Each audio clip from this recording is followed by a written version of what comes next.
Good morning, everyone. This is Dan. Welcome to Engelgeist. For those of you that are new, welcome. For those of you that are returning, welcome back. For those of you that support me over on Patreon, thank you so very much for your subscriptions. This is the weekly forecast. It is for all signs, so I do speak in broad terms. You need to figure out if and where it fits in your life, if at all. It is created for the week of Sunday the 16th through Saturday the 22nd. It is not solely set for those dates. If you're seeing it on a different date and it makes sense to your life, by all means utilize the reading. Each card will represent for like a day or two of the week. You might experience all of these cards in then some, or maybe only one of these cards, depending on how quickly you're moving through this energy. Please check out, if you're new, please check out the drop-down menu underneath any of my daily videos. In there is some housekeeping rules, things I want you to think about when utilizing the channel, what decks I'm using, how to follow me on social media and request a private reading either from my Instagram or from my Facebook business page. Know that I will not sell you a reading. If anybody tries to reach out and contact you to sell you a reading, it's more than likely not me, so you would have to initiate any sort of private reading questions. And simple ways to support the channel, you can do so by subscribing to the channel and hitting that notification bell, leaving me a question or comment, sharing the video out, or hitting that thumbs up button. That greatly helps too. So let's see what's going on with these cards. Let me get the clarifiers shuffled. We do have a solar eclipse this week, y'all. In the sign of Aries. It is the beginning of eclipse season, so prepare thyself. Let's just say that.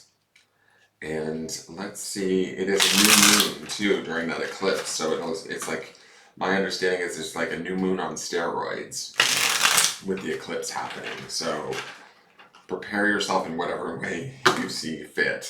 All right, let's look at the cards and see what's going on. For the beginning of the week, we have the Ace of Cups. Not mad at this. Renewed emotions, how we feel about a situation. There might be new connections or new relations that we're going into or experiencing new feelings around a relationship, how we feel about a situation, connecting in a way that's obviously positive, inspiring, hopeful. It can be sometimes surprising with the aces. Aces always make me think of the singular self as being the number one card of the deck. So there can be a renewed emotional feeling in how we're looking at our life or how we're dealing with situations. It should be positive, exciting, inspiring, emotionally sound, just all around a good card to have to start off this week. So I'm okay with this. Let's see what the midweek card is. We have the Page of Earth. This would be the Page of Pentacles. He's beautiful. First time I'm seeing him. So however we're feeling in the beginning part of the week, I think it sets off opportunities for us to begin to start taking new action in our 3D world, or how we relate to situations, what actions we take in situations. And I get this, the ace is always about new, but pages are also about new. They can be messages coming to us, right? And so when I look at this, this is about us maybe taking new action or new steps in our material 3D world towards bringing about change. The one thing that I do notice in these two cards thus far is that the seahorse and this page are both pointed towards where I consider the future of the reading. So whatever it is that we are feeling in the early part of the week, and whatever actions, new actions I would perceive, because this is a page, they may be actions that are not necessarily our normal go-to. It might be a new way of behaving or a new way of speaking, new steps that we're taking that feel different, but we're willing, we're open, we're ready to learn and begin to create. It may be a little bit slowly. The Page of Pentacles can be a slow-moving card, but it's solid, right? Because it is Pentacles. Whatever steps we are taking, whatever changes we are taking, they're powered by this inspired feeling of renewed emotion, right? And so the opportunity is here for us to make, I want to say, like, positive changes that we didn't necessarily see prior or were aware of prior, and we're willing to make the changes, take the risk, take the steps, step outside of our comfort zone, learn something new, a new way of being, grow a little bit, right? Evolve a little bit. I don't get this feeling of being stuck in a certain way. It feels more like we are unsticking ourselves, so to speak, or open to new possibilities, new ways of feeling, new ways of creating in our life. And there's a lot of hope here. Let's look at the third card. We have the King of Fire, or the King of Wands. I love his heart burning there. So whatever it is that we want, or whatever steps that we are taking in the early part of the week, whatever feelings that we are feeling in the beginning of the week, we are ready to take action and move towards really wholeheartedly by the end of the week. It's interesting that this solar eclipse is happening in a new moon, but also in Aries. And we have this King of Wands, which is fire energy, which is Aries, you know, definitely connected to that Aries energy of the new moon. Whatever it is that we see, we're willing to take action and move towards it in a very determined, passionate, desirous sort of way. And also I'm going to say this from a place of understanding that we deserve it, that that it should be ours regardless, even if we're tentative in the midweek. We really sort of, I want to say with this King of Wands, we sort of set our hearts, our spirit, our desire towards making this happen, towards making these changes or taking these actions to get things done. It might feel slightly impulsive with the King of Wands here, but or fast moving, but it's, to me, it's in alignment to what it is we truly desire or want at a spiritual level. So it's almost like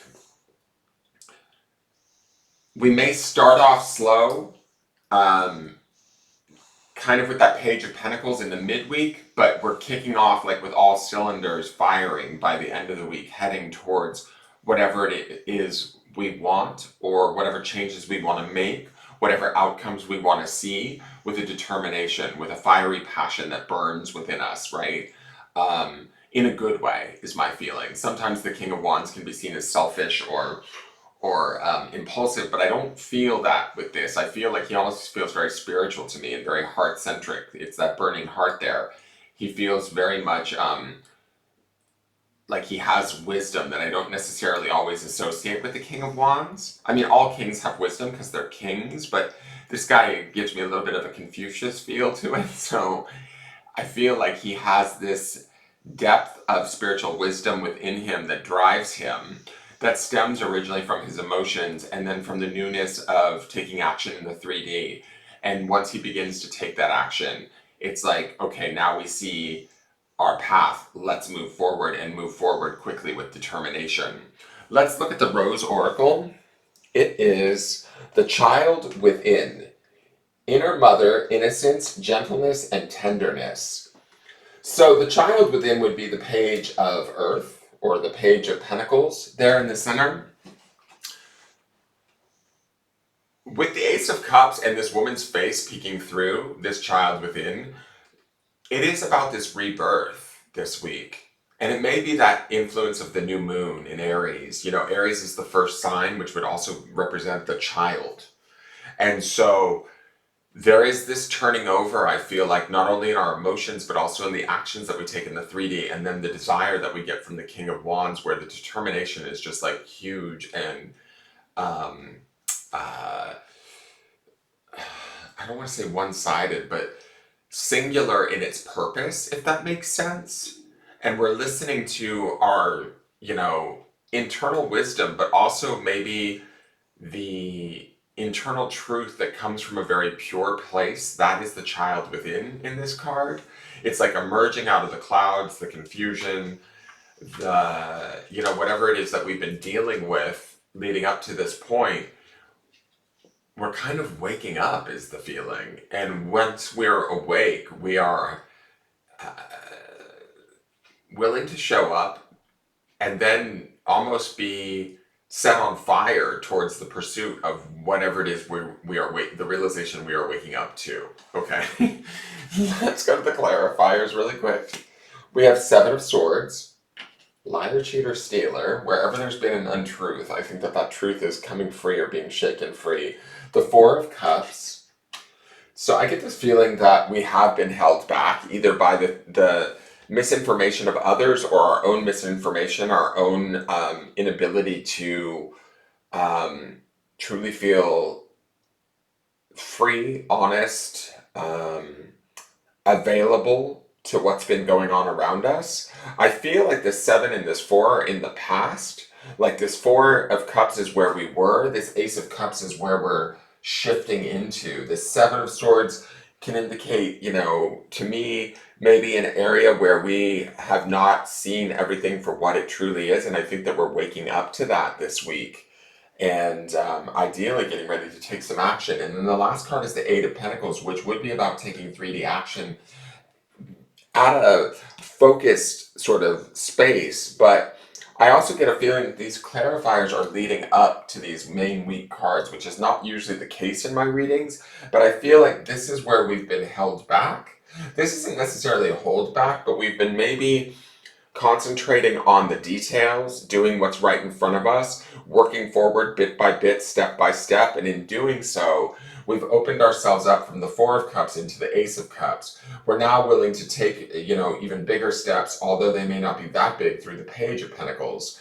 But we've laid the groundwork through the Eight of Pentacles. We're no longer believing the lie or buying into the untruth, whatever that is, wherever that lies within us. If it's some sort of dialogue we have with ourselves or some sort of situation that's been limiting to us in the past, we're growing beyond it or moving beyond it, and we're doing so emerging in this truth and this wisdom, in this sort of spiritual awareness or fire that is going to direct us far beyond wherever it is that we have been or have felt stuck. Does that make sense, guys? I hope so. The grounding stone for the week.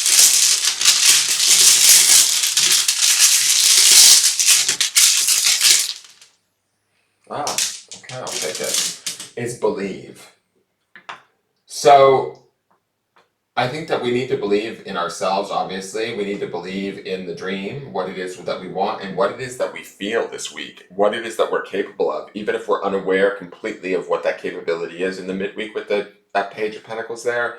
We're going to know by the end of the week the full breadth or expanse of our abilities with that King of Wands kicking in and moving us forward. When is that new moon? It's on Thursday, the solar eclipse. So I get this feeling like something just cracks open. Maybe on the new moon, maybe on the eclipse, where our beliefs and what we're capable of are so much more than what we previously realized. They're so much less limiting than we thought. The step-by-step plodding along work that we've been doing has led us to this point, and now the floodgates are opening, but we have to ground in our ability to believe that A, we deserve this, B, we can achieve this, we have the knowledge, the wisdom, all of that to make this happen, guys. This feels really like a big shift getting ready to happen. So prepare yourself. I hope this makes sense. If it does, please hit the thumbs up button. Subscribe to the channel if you're new to me and hit the notification bell.